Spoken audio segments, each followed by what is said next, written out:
Thanks so much for that kind and warm welcome. I want to again acknowledge the fantastic work that is being done by the coordinators of the conference. I guess we've got Greg and others. Connie, Don, I just want to mention that this is absolutely fantastic to be able to come back here again and tell you a little bit about our journey over the years. So I do want to start with, of course, in a way, maybe changing completely what I was going to talk about, but having been inspired by the previous two speakers when people talk about, of course, the challenges with waste plastics. And I want to pick that one up particularly because, of course, we do all recognize that it is a big issue. So the simple question, of course, is, when we talk about all of these resources and raw materials, so first of all, if you notice, I'm going to start to change that kind of language and how we refer to waste as raw materials. So if we are thinking about the parallel sector of resources in Australia, and let me sort of use the example of sectors like iron ore. Now you might say, well, Australia's blessed with a lot of iron ore. We've been exporting iron ore for a long time. We have, of course, got a way to capture the world's market. So, of course, when we talk about market and how do we monetize these resources, we have to understand where the market opportunities are and what is it that you're going to make. So, of course, that connects directly into making of steel. So if we are going to make steel, then, of course, you need raw materials like iron ore.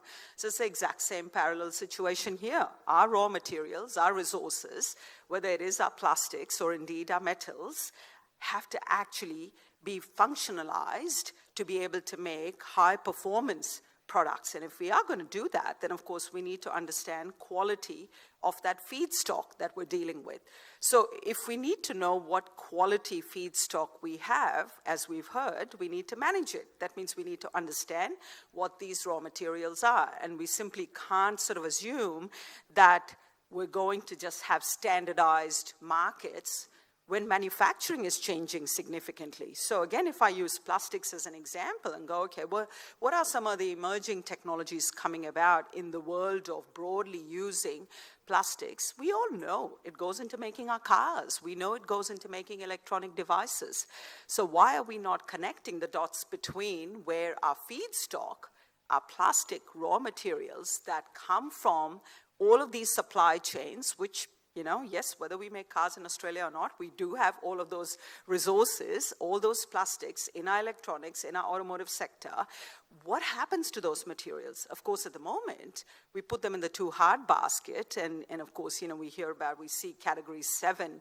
And I'll pick up on that because, of course, in that category 7 are really useful, highly functional plastics. And I want to use an example of plastics like ABSs. And of course, there are a whole range of them that we all know. And you might say, well, why are we worrying about these, volumes that might be relatively smaller? Here's why we worry about it, because that's where you make money from. So when we talk about circularity and circular economy, you've got to worry where the economy is going to come. I mean, are we going to be able to manufacture these kinds of materials and products so that they are fit for markets that make high-tech products across the world?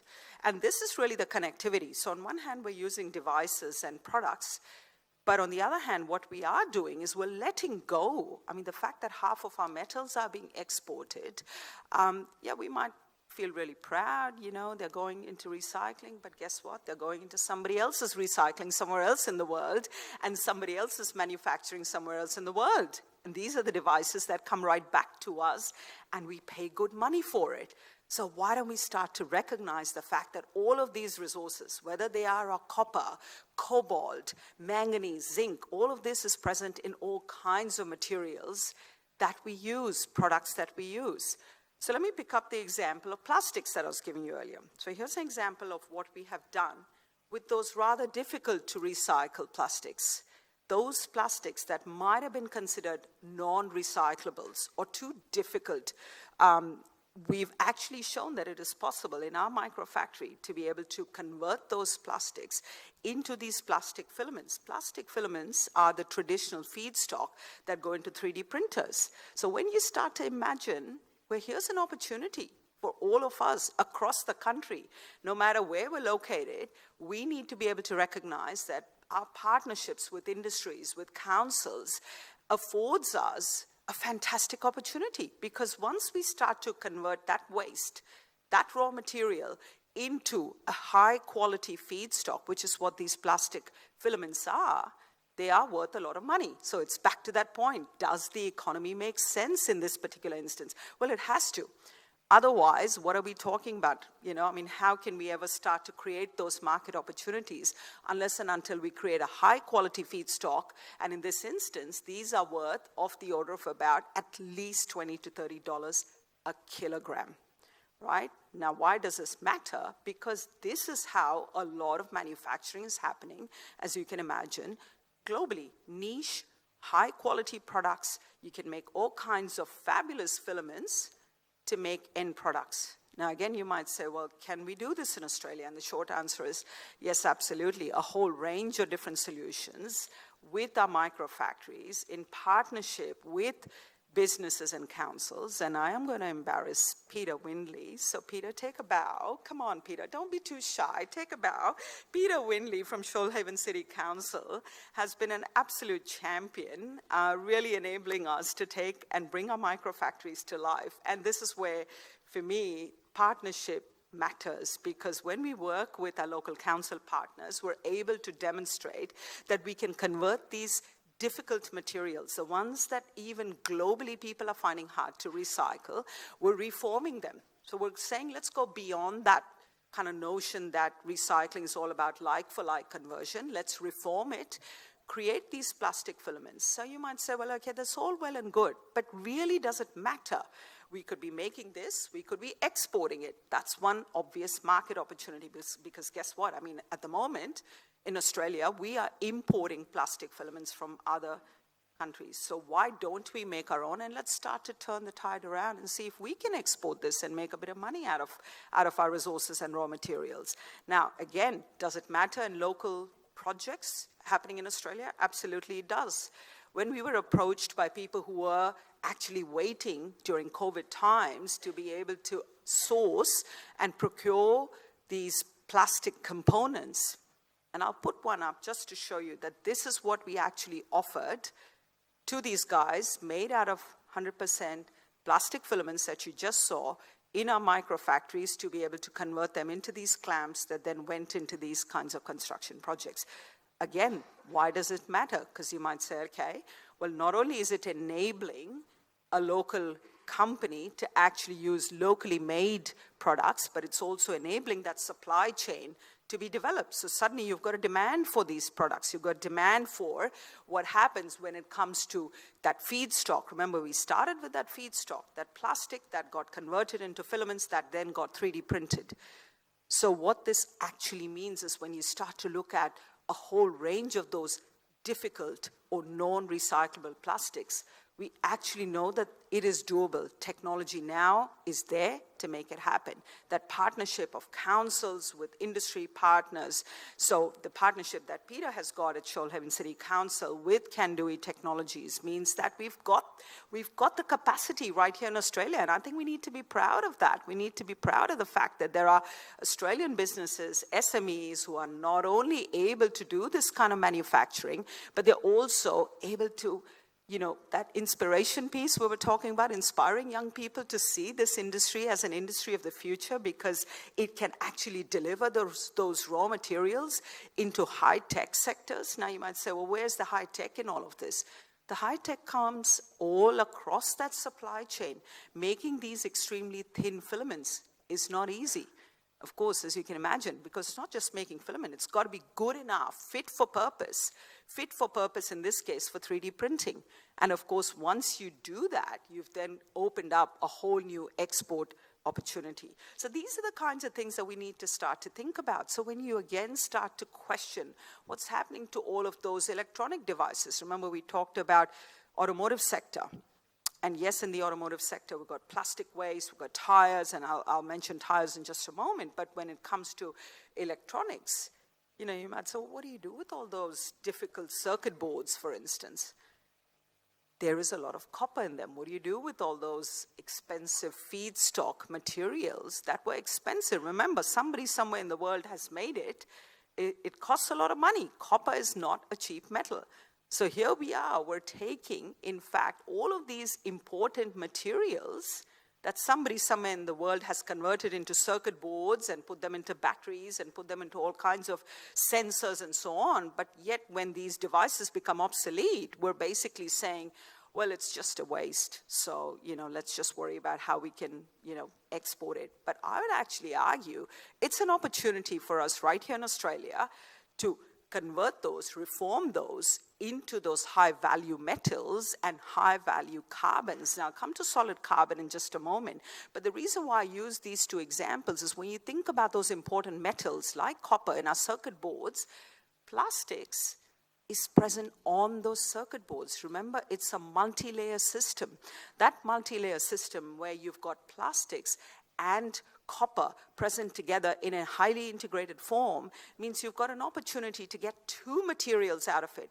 One may be that metallic copper and the non-metallic part of it, which is carbon, that comes from those plastics. Again, the kinds of plastics that we have already studied and shown, things like polyamide, all of these difficult polymers. You go, well, why does it matter? It matters because we're producing high quality solid carbon, that's activated carbon, from these kinds of resources. And again, you might say, well, activated carbon, who cares? Well, we care because you know what? These are the kinds of materials that are going to be needed for electrification. So you think about energy storage devices, supercapacitors, batteries. Well, what do they need? They need exactly these two materials. Carbon on one hand, that's in the form of activated carbon, or it could be electrodes that contain graphite.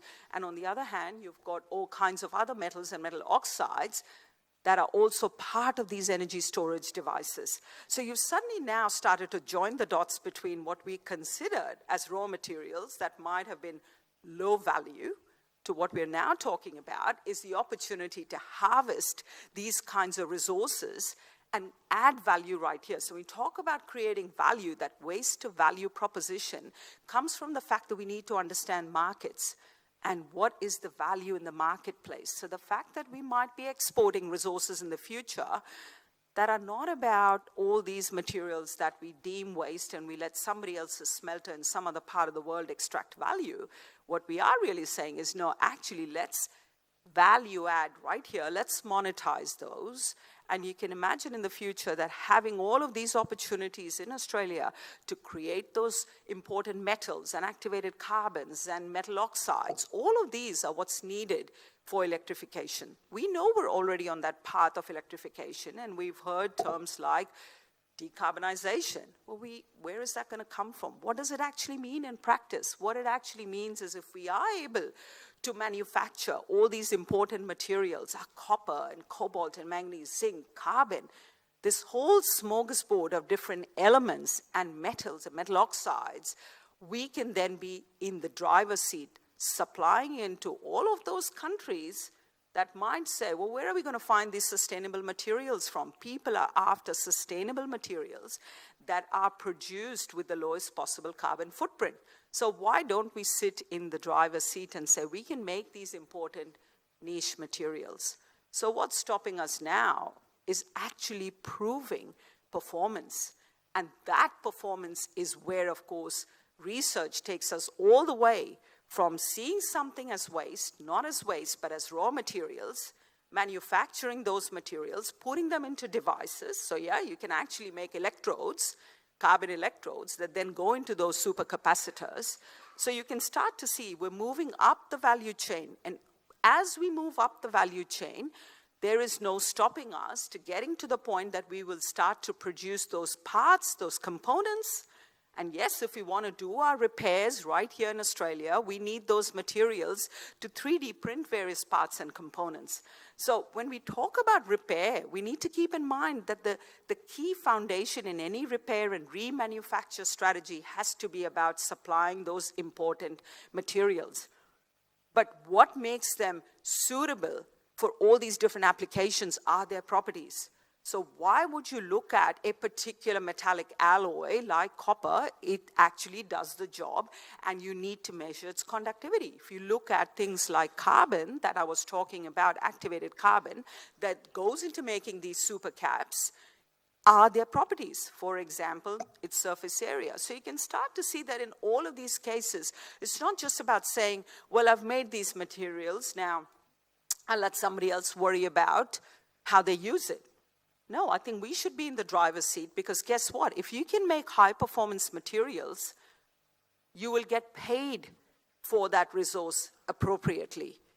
So knowing what your resources and what your materials can do for you matters, because you will then be able to, as a supplier and as part of the supply chain, you'll actually be able to demand the appropriate prices. So the fact that you might say that, okay, here's activated carbon that I produce from my flexible printed circuit boards, which are there, by the way, in a lot of flexible devices. You know, I mean, we use a lot of these flexible devices. What happens to all that circuit boards and everything else in there is the fact that we've got an opportunity to convert those devices, those materials, into these kinds of high-performance products, and then talk about the price at which these market-related products can be sold at. So that's important. It's being really strategic and very clever in terms of understanding all the way up the value chain what can we command in terms of prices for our resources.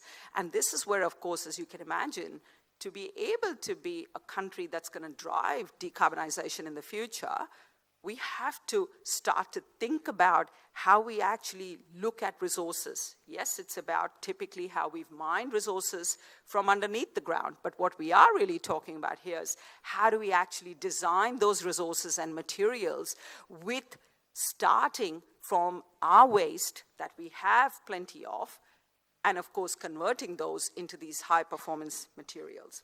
So I'll take you through a quick sort of bigger picture of what we have been doing over the years at the Smart Center at UNSW, going all the way from the fundamental science into materials transformation, into, of course, technological advances. And the kinds of circularity that we've been developing and working with various partners, whether they are, for example, the steelmaking partner, Molycop in Newcastle, that's using now our green steel technology, where rubber tires, and indeed, of course, we've also got some of these technologies being deployed in other parts of Australia and globally, where rubber tires, as part of polymer injection technology, liberate not just that carbon that we would have traditionally sourced from coal, but those rubber tires, see them as basically sources of hydrogen. So if we are using them as sources of hydrogen, think about your tire basically as a solid material that has got carbon and hydrogen in it. And I think if we start to imagine all of these resources as fundamental molecules, that those molecules can be liberated under the right conditions, then we've actually shown that through collaboration and innovation, we can transform these kinds of waste resources into the kinds of products that we're looking at here. So I wanted to sort of just put this circular diagram up to show you the partners that we work with. I've already mentioned Shoalhaven City Council, Kandui Technologies, Molycop, our steelmaking partner. We work, of course, with also organizations where indeed Planet Arc, Nespresso, all of them, and you might say, well, where do they fit in? Some of the more recent work we've been doing with green steel is to be able to show that we not only can access carbon and hydrogen molecules from waste tires, but we can also go after some of that coffee residue, yes, coffee waste, and use that as part of our supply chain. So you might say in all of these cases, again, why does it matter? Because what we haven't done is we haven't given an opportunity to all of those materials right here in Australia to be able to transform them into high-quality materials, high-quality feedstock, and indeed showing that it's a win-win opportunity for all of us together if we partner up. It's good for the environment and good for the economy. Thank you very much. Thank you.